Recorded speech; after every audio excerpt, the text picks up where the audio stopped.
Recently, there have been some Ahmadis on social media that have not been showing the best example of obedience to the Khalifa of the time. Dear Hazur, how can we explain to these Ahmadis that complete obedience to the Khilafat is a must and is a source of lot of blessings? It would be really helpful if you can share the example of Sahaba Rizwanullah alayhim and how they showed obedience to the Khalifa. You want me to give a full khutbah on it, which I have already done. I have been doing it all the time.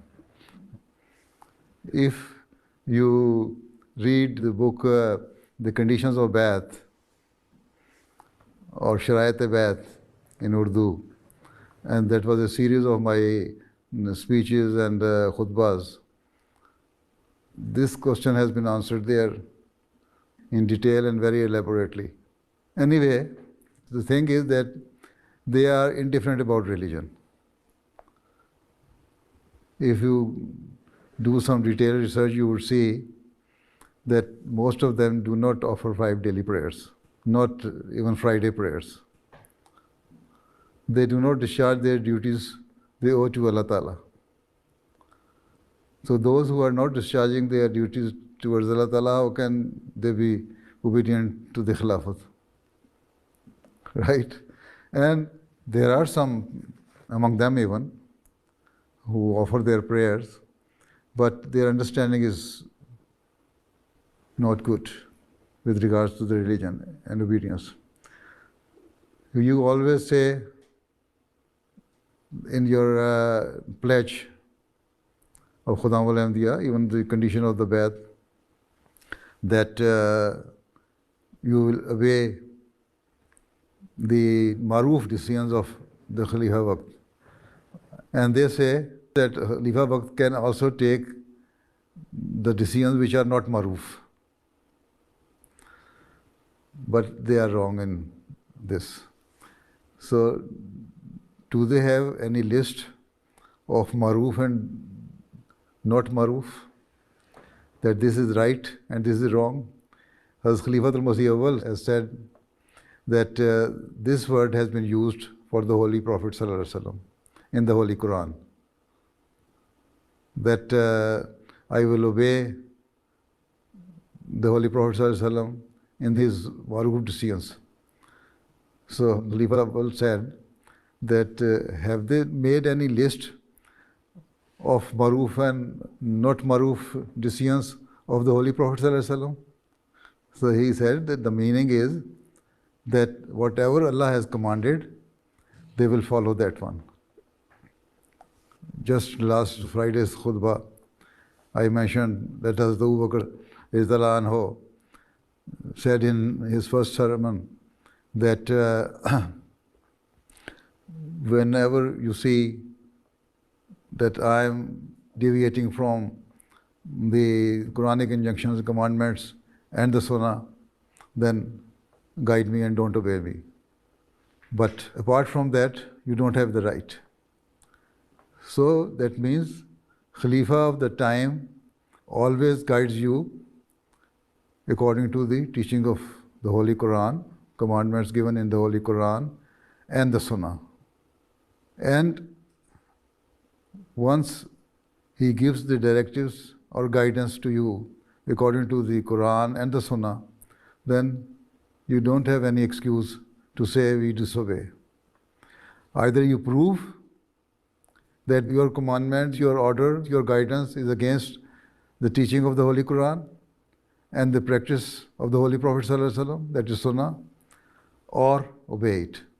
If you say that it is not in the Holy Quran and has never been practiced by the Holy Prophet ﷺ, then you will have to give the proof of it.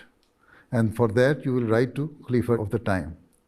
Instead of just talking and giving loose comments on social media. This is the right way. Even I remember in my first or second khutbah, I said that whenever you see something wrong in me, you ask me and try to correct me. If I think that whatever I said was right, then I will give you the proof that I was right. If you are right, then I will correct myself. But you don't have the right to talk here and there. That was my first or second sermon after Khilafat. So even I have said this thing, right? So maruf means anything which is according to the Quran. There is a narration, the hadith, that once a group of Sahaba was sent for an expedition, and on the way they lit the fire there. The commander of that group said that jump into that fire. Some of them said, okay, we should jump because this is the order that we should obey the commander, obey the Amir. And the others say, no, it is a suicide. We shall not do it.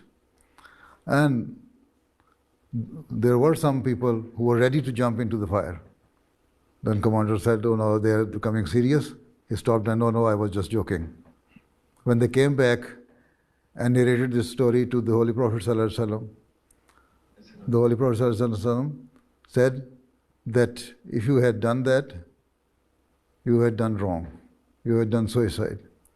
This decision of the commander was not maruf and not according to the teaching of Islam and the commandments of Allah Ta'ala. And those who refused to do it, they took right decision. And those who were ready to jump into the fire, they were wrong. And commander was also wrong by giving this decision. So this is the thing, that any decision which is against the teaching of Quran and the Sunnah is not maruf. And you have the right to disobey it. But the decision which is according to the Quran and Sunnah, you have to obey it. Right? But if you say that this decision is not good and this is not right, then you write to the Khalifa of the time. Ask him, why you are giving this decision? Why you are asking us to obey this order or guidance, whereas it is wrong, it is against the teaching of Quran and Sunnah. Then Khalifa of the time will ask them, either he will prove that his guidance was right, or he will admit that, okay, you are right, so, and then he will take the decision back. But you have no right to spread and mislead the people on social media. Okay? जी ठीक है?